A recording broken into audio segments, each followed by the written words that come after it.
नमस्कार दर्शक बंधु आम चैनल को आपण मानक स्वागत। आज आम आसचु बालीपदर सांकुलाई शक्तिपीठ। आपण मानक समस्त को अनुरोध यही ब्लॉग टी शेष पर्यंत निश्चित देखंतु। चलंतु यही ब्लॉग टी आरंभ करिबा।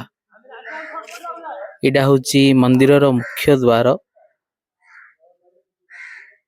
ए लिखाई देखंतु पर्यटन केंद्र देवी पीठ माँ सांकुलाई टूरिस्ट ओडिशा टूरिज्म देखुन तो चलतु ये देखु लिखाई सब मंदिर विषय माँ सांकुलाई पूजा पाई तालिका देखु सब लिखाई एठारे हंडा हांडी दिया जाए ये सब भोजी सब हुए आग जगार सब भोजी हुए भोजी किसी आगु बुकिंग करें ये देखु एठारे हंडा हांडी बड़ारे दिया जाउची बाଳ मध्य कड़ा होची। चलंतु भितर जीवा मंदिर रे देखिबा कौन कौन आपण समस्त अनुरोध यही भिडियोटी शेष पर्यंत निश्चित देखंतु। देखंतु बटवृक्ष विराट बटवृक्ष अछि एठी समस्त को भगवान कहलिया कना घोड़े दी माने लुगा पिंधैछंती। एटा यज्ञकुंड माँ सांकुलाईंकर नवरात्रि शेष 3 दिन एठी यज्ञ अनुष्ठित हुए। आसंतु यज्ञकुंड भल भाव देखिबा। एठी सब गछर पत्र तले पड़ी ए सब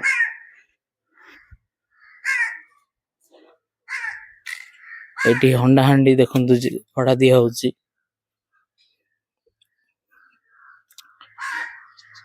चैत्र मासरे एठारे बहुत गहली हुए। एठी देखंतु एटा हेउची माँ सांकुलाईंकर यज्ञकुंड यज्ञकुंड घोड़े दीचंदी यज्ञ जेहेतु होनी मांकर यज्ञकुंड घोड़े दीचंदी। दुईटी सिंह विराजमान करचंद देखंतु दीपटे मांग यज्ञकुंड अत्यंत सुंदर देखाउ देखंतु। एटा देखंतु मंदिरर पार्श्व दृश्य।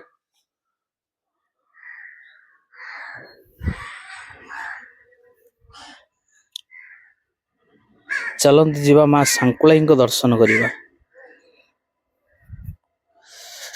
आज मु घर बाहर टे लेट हो गला।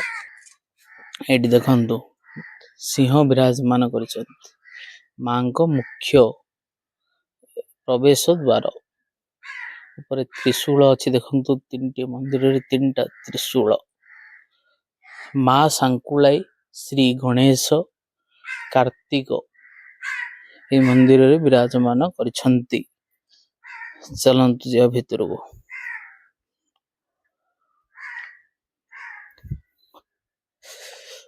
अच्छा मंदिर मुहरे गोटी घोड़ा अच्छी देखंतु माँ को वाहन देखंतु घोड़ा अच्छी एठी दान हुंडी मध्य एठी अच्छी मुक्त हस्तरे दान करंतु। ए देखंतु माँ सांकुलाई वाहन घोड़ा केते सुंदर घोड़ा को सजेइचंती देखंतु माँ सांकुलाई वाहन। चलंतु माँ सांकुलाई दर्शन करिबा।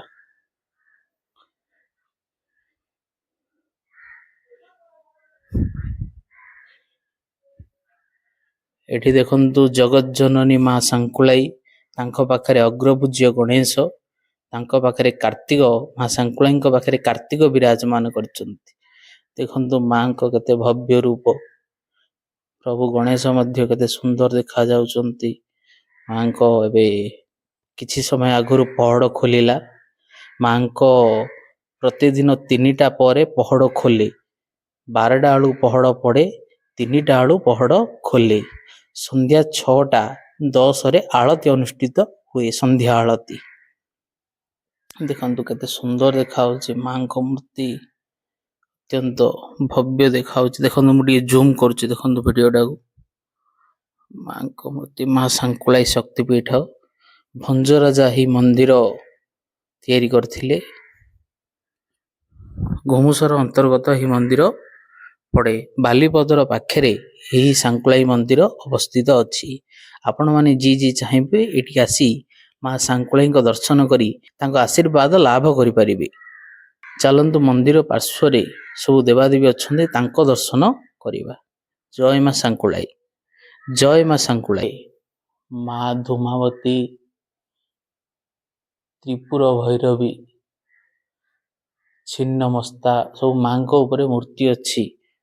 ଦେଖନ୍ତୁ ମୁଁ ଆପଣଙ୍କୁ ଦେଖାଉଛି ମନ୍ଦିର ଚାରିପଟେ। ଏଠି ମା ଭୁବନେଶ୍ୱରୀ ବସିଛନ୍ତି। ଚାଲନ୍ତୁ ମନ୍ଦିର ଚାରିପଟେ ମୁଁ ଆପଣଙ୍କୁ ଦେଖାଉଛି।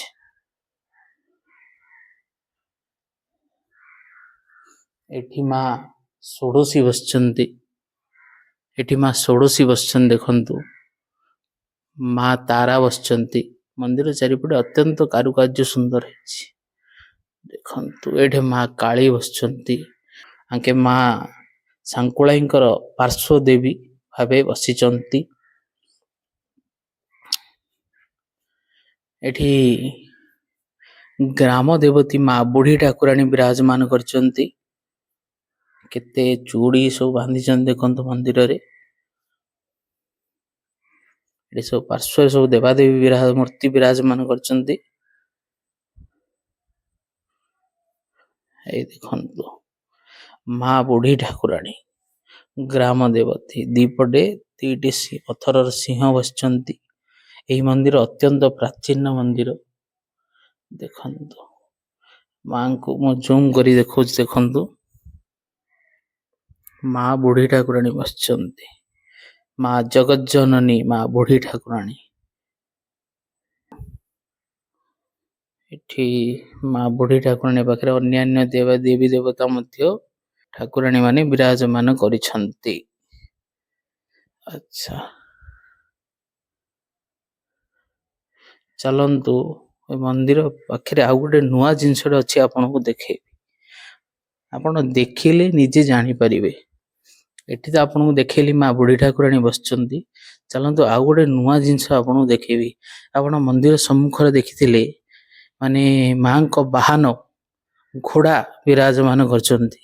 କିନ୍ତୁ ମନ୍ଦିର ସମ୍ମୁଖରେ ଆଉ ଗୋଟେ ଜିନିଷ ଅଛି ଯୋଉଟାକି ଆପଣମାନଙ୍କୁ ମୁଁ ଦେଖେଇନି। ଚାଲନ୍ତୁ ଦେଖନ୍ତୁ, ଏଇଟା ହେଉଛି ମା ସାଙ୍କୁଳାଇଙ୍କ ଦିବ୍ୟ ବୃକ୍ଷ। ଆପଣମାନେ ସମସ୍ତେ ଯେତେବେଳେ ସାଙ୍କୁଳାଇ ଆସିବେ ନା, ମା ସାଙ୍କୁଳାଇଙ୍କ ଦିବ୍ୟ ବୃକ୍ଷକୁ ଅବଶ୍ୟ ଦର୍ଶନ କରିବେ। ଦେଖନ୍ତୁ କେମିତି ଛାତ ତାକୁ ଚାରିପଟେ ଦିଆହେଇଛି। ଦେଖନ୍ତୁ ଆପଣ ପଞ୍ଚଭୂତ ଫ୍ୟାକ୍ଟ ଚ୍ୟାନେଲରେ ଏହି ଦିବ୍ୟ ବୃକ୍ଷର ସର୍ଟ ଭିଡ଼ିଓ ମଧ୍ୟ ଆଭେଲେବୁଲ୍ ଅଛି। ଆପଣମାନେ ଯାଇକି ଦେଖିପାରିବେ। ମା ସାଙ୍କୁଳାଇଙ୍କ ଦିବ୍ୟ ବୃକ୍ଷ ସର୍ଚ୍ଚ କଲେ ଆସିବ ଭିଡ଼ିଓଟି। ଦେଖନ୍ତୁ କେତେ ଭବ୍ୟ ଦିଶୁଛି ସେଇ ବୃକ୍ଷ। ବିରାଟକାୟ ବୃକ୍ଷ। ମାଙ୍କ ମନ୍ଦିର ଭିତରେ ଏହି ବୃକ୍ଷ ବିରାଜମାନ କରିଛି। ଅତ୍ୟନ୍ତ ଦିବ୍ୟ ବୃକ୍ଷ। ଦେଖନ୍ତୁ କିପରି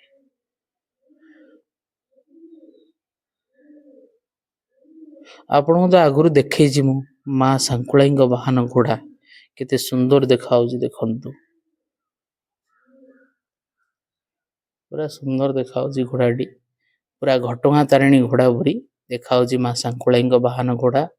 ଚାଲନ୍ତୁ ମନ୍ଦିର ପାର୍ଶ୍ୱରେ ଯେଉଁ ଦେବାଦେବୀ ମୂର୍ତ୍ତି ଅଛନ୍ତି ସବୁ ଦର୍ଶନ କରିବେ। ଦେଖନ୍ତୁ ରାଧାକୃଷ୍ଣଙ୍କ ଗୋଟେ ଟାଇଲ ଲଗା ହେଇଛି ଏଠି ପ୍ରତିମା। ମନ୍ଦିର ଚାରିପଟେ ବହୁତ ଦେବାଦେବୀଙ୍କ ମନ୍ଦିର ଅଛି। ଆପଣଙ୍କୁ ଦେଖେଇବି ଚାଲନ୍ତୁ। ଏଇ ଦେଖନ୍ତୁ ମନ୍ଦିରର ଏଇଟା ରୋଷେଇ ଘର। ଦେଖୁଛନ୍ତି ତ, ଏଇଠୁ ଆରମ୍ଭ ହେଉଛି ସବୁ ଦେବାଦେବୀଙ୍କ ମୂର୍ତ୍ତି। ଦେଖନ୍ତୁ ଆଙ୍କେ ହେଉଛନ୍ତି ମା ଦୁର୍ଗା, ଦୁର୍ଗତି ନାଶିନୀ ମା ଦୁର୍ଗା। ଦୁର୍ଗା ସିଂହ ଉପରେ ବିରାଜମାନ କରିଛନ୍ତି ମା।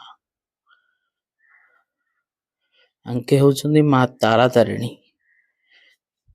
ଗଞ୍ଜାମର ଶକ୍ତିପୀଠ ଭାବେ ମା ତାରା ତାରିଣୀ ମଧ୍ୟ ଏଠି ବିରାଜମାନ କରିଛନ୍ତି। ତା ପାଖରେ ଅଛନ୍ତି ଦେଖନ୍ତୁ ମା ସମଲେଶ୍ୱରୀ, ସମ୍ବଲପୁର ଅଧିଷ୍ଠାତ୍ରୀ ଦେବୀ। ସମ୍ବଲପୁର ଅଧିଷ୍ଠାତ୍ରୀ ଦେବୀ ମା ସମଲେଇ। ଆଙ୍କ ପାଖରେ ଅଛନ୍ତି ମା ବିମଳା, ଜଗନ୍ନାଥ ମନ୍ଦିରରେ ବିରାଜମାନ କରିଥିବା ମା ବିମଳା ମଧ୍ୟ ଏଠି ଅଛନ୍ତି।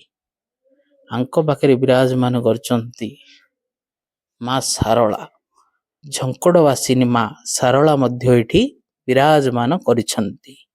ଆଙ୍କ ପାଖରେ ଅଛନ୍ତି ମା ମଙ୍ଗଳା, ମା ସର୍ବମଙ୍ଗଳା। ଆଙ୍କ ପାଖରେ ମା ମଙ୍ଗଳା ବିରାଜମାନ କରି ଦେଖନ୍ତୁ କେତେ ସୁନ୍ଦର ଦେଖାଯାଉଛି ମା ମଙ୍ଗଳାଙ୍କ ମୂର୍ତ୍ତି ଦେଖନ୍ତୁ। ଆଙ୍କ ପାଖରେ ପ୍ରଭୁ ସଙ୍କଟ ମୋଚନ ହନୁମାନ ବିରାଜମାନ କରିଛନ୍ତି। ରାମ ଭକ୍ତ ସଙ୍କଟ ମୋଚନ ହନୁମାନ ବିରାଜମାନ କରିଛନ୍ତି। ଆଙ୍କ ପାଖରେ ପ୍ରଭୁ ଗଣେଶଙ୍କ ଝିଅ ମା ସନ୍ତୋଷୀ ବିରାଜମାନ କରିଛନ୍ତି। ଦେଖନ୍ତୁ ମା ସନ୍ତୋଷୀଙ୍କ ମୂର୍ତ୍ତି କେତେ ସୁନ୍ଦର ଦେଖାଯାଉଛି। ଦେଖନ୍ତୁ ସବୁ କଳା ପଥରରେ ନିର୍ମିତ ହେଇଛି ମୂର୍ତ୍ତି। ସବୁ ମୁଁ ଯାହା ପୂଜାରୀଠୁ ବୁଝୁଥିଲି ଏଇସବୁ ମୂର୍ତ୍ତି ପ୍ରତିଷ୍ଠା ହେଇନି, କିନ୍ତୁ ସ୍ଥାପନ ହେଇଯାଇଛି। ଖୁବ୍ ଶୀଘ୍ର ପ୍ରତିଷ୍ଠା ମଧ୍ୟ ହେବ।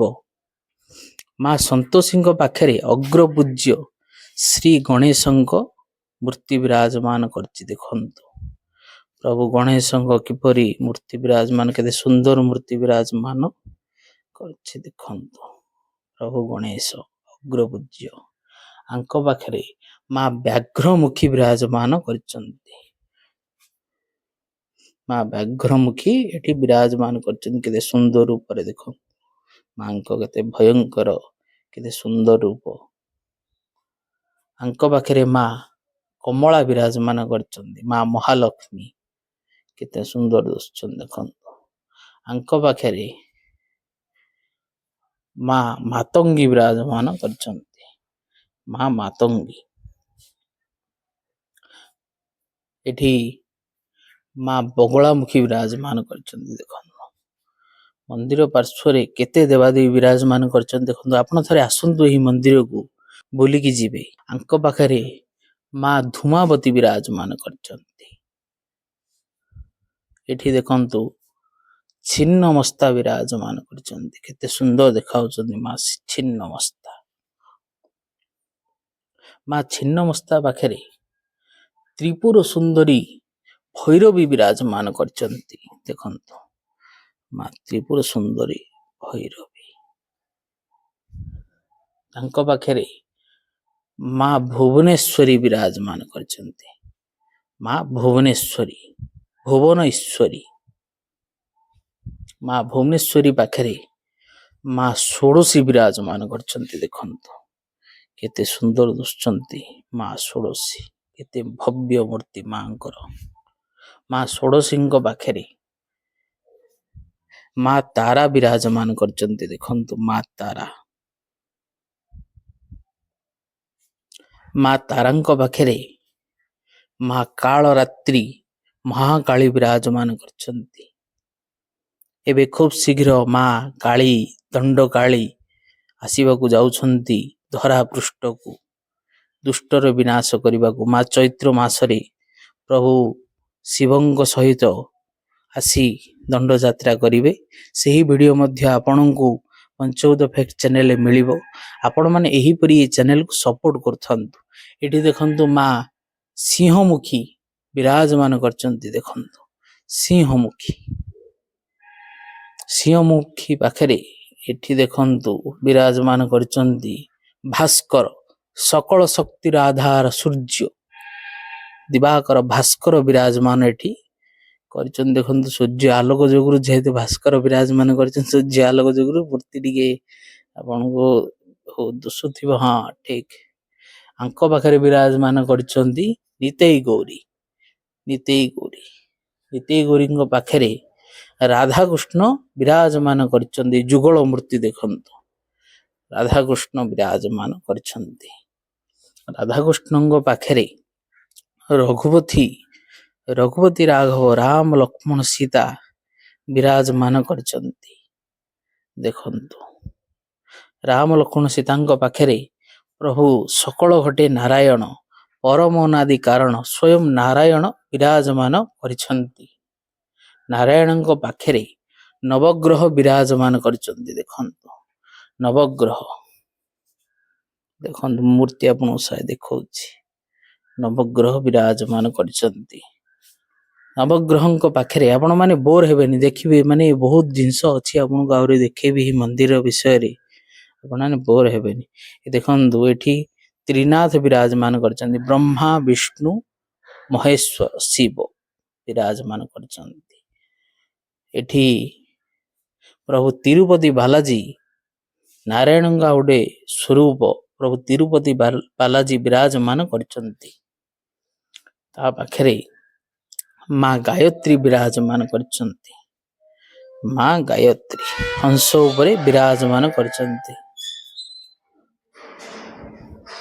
ମା ଗାୟତ୍ରୀ ହଂସ ଉପରେ ବିରାଜମାନ କରିଛନ୍ତି। ଦେଖନ୍ତୁ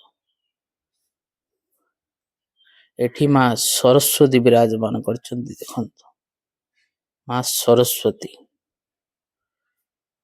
ଏଠି ମା ଲକ୍ଷ୍ମୀ ବିରାଜମାନ କରିଛନ୍ତି। ଦେଖନ୍ତୁ ମା ମହାଲକ୍ଷ୍ମୀ, ମା ଲକ୍ଷ୍ମୀଙ୍କ ପାଖରେ ପ୍ରଭୁ ନୃସିଂହ ବିରାଜମାନ କରିଛନ୍ତି। ଉଗ୍ର ବୀର ମହାବିଷ୍ଣୁ ଜ୍ୱଳନ୍ତମ ସର୍ବତୋମୁଖମ, ପ୍ରଭୁ ନୃସିଂହ ଏଠି ବିରାଜମାନ କରିଛନ୍ତି। ତାଙ୍କ ପାଖରେ ମା ଅମ୍ବିକା ବିରାଜମାନ କରିଛନ୍ତି। ମା ଅମ୍ବିକା, ମା ଅମ୍ବିକାଙ୍କ ପାଖରେ ପ୍ରଭୁ ଦେବଦେବ ମହାଦେବ ଭୋଳାନାଥ ବିରାଜମାନ କରିଛନ୍ତି। ଏତିକି ଥିଲା ମନ୍ଦିର ପାର୍ଶ୍ୱର ଦୃଶ୍ୟ। ଦେଖନ୍ତୁ ଦର୍ଶକ ବନ୍ଧୁ, ଆଉ ଗୋଟେ ନୂଆ ଜିନିଷ ଦେଖିଲି ମୁଁ ଏ ମନ୍ଦିରରେ। ଦେଖନ୍ତୁ ଏ ବୃକ୍ଷକୁ କିପରି ଭଗବାନଙ୍କ ମାଙ୍କ ଭଳିଆ ପୂଜା କରି କିପରି କନା ଶାଢ଼ୀ ପିନ୍ଧେଇ ଦେଇଛନ୍ତି। ଆଉ ଦେଖନ୍ତୁ କେତେ ସୁନ୍ଦର ସୁନ୍ଦର ଫୁଲ ମଧ୍ୟ ଫୁଟିଛି। ଦେଖନ୍ତୁ କେତେ ସୁନ୍ଦର ପରିବେଶ ଏ ମନ୍ଦିର ଚାରିପଟ। ଦେଖନ୍ତୁ ଆପଣଙ୍କୁ ମୁଁ ନିଜେ ଦେଖଉଛି। ଦେଖନ୍ତୁ ଏଠି ଭୋଜି ବ୍ରତ ବିବାହ ସବୁ ହଉଛି। ଆପଣ ଏଇଠିକି ଆସିଲା ପରେ କମିଟିକି ପଚାରିବେ। କମିଟି ଯାହା କହିବ ଶୁଳ୍କ, ଯାହା ମୂଲ୍ୟ କହିବ ସେଇ ମୂଲ୍ୟ ଦେଇ ଆପଣ କରିବେ। ଦେଖନ୍ତୁ କେତେ ସୁନ୍ଦର ଦୃଶ୍ୟ ଏହି ମନ୍ଦିରର ପ୍ରାକୃତିକ ଦୃଶ୍ୟ। କେତେ ଗଛ ଫୁଲ ଫୁଟୁଛି ଦେଖନ୍ତୁ କେମିତି। ଉପରେ ଲେଖିଛନ୍ତି ଦେଖନ୍ତୁ ଶ୍ରୀ ଗଣେଶ, ମା ସାଙ୍କୁଳାଇ ଓ କାର୍ତ୍ତିକ। ତ ଠିକ ଅଛି, ଏହି ବ୍ଲଗ ଭିଡିଓଟି ଏଇଠି ଏଣ୍ଡ କରିବା। ଆପଣମାନଙ୍କୁ ଯଦି ଏହି ବ୍ଲଗଟି ଭଲ ଲାଗିଛି ଲାଇକ୍ କରନ୍ତୁ ଓ ବହୁ ମାତ୍ରାରେ ସେୟାର କରନ୍ତୁ। ଏହିପରି ନୂଆ ନୂଆ ବ୍ଲଗ ଭିଡିଓ ପାଇଁ ଆମ ଚ୍ୟାନେଲକୁ ସବସ୍କ୍ରାଇବ କରନ୍ତୁ।